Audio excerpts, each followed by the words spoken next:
Here is how to control your phone screen from your PC. As you can see, I have all the controls, so let's see how to do this.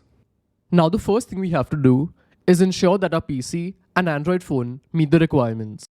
So our PC must be running on Windows 10 or 11, and here is a list of phones which are compatible. So this covers most phones, so the Samsung A, M, S series, OnePlus, Vivo, Honor, all of these are covered. And if your phone is from one of these brands, then most likely it will work. So once this is done, the next step is to link your phone and PC with link to Windows. So if it isn't already installed on your phone, just go to the Play Store, then search for link to Windows. This is the app, and if you haven't installed it, install it and then open it. Once you open it, this is the screen that you'll see, and the next step is to head over to our PC. On your PC, just go to the Start menu and search for Phone Link. Again, this is the app, and open it.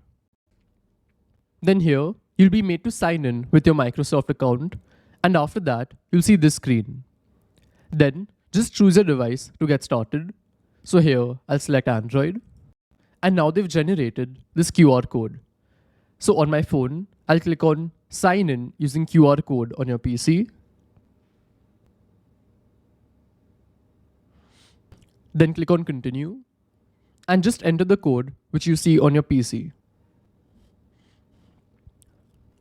Then on your phone, you'll have to enter your password once. So now the next step is really simple. From your phone, you can just click on this button, Mirror to PC. Then you'll have to give permission, click on Allow. And as you can see, our phone screen has come here. So I can make this larger.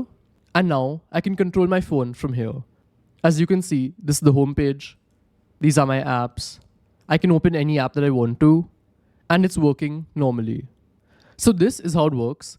And if you want to stop casting, you can just click on this button to close it, and it's switched off on both devices. So this is all for today. And if you want to know how to transfer photos from your phone to your PC, check out this video. Goodbye.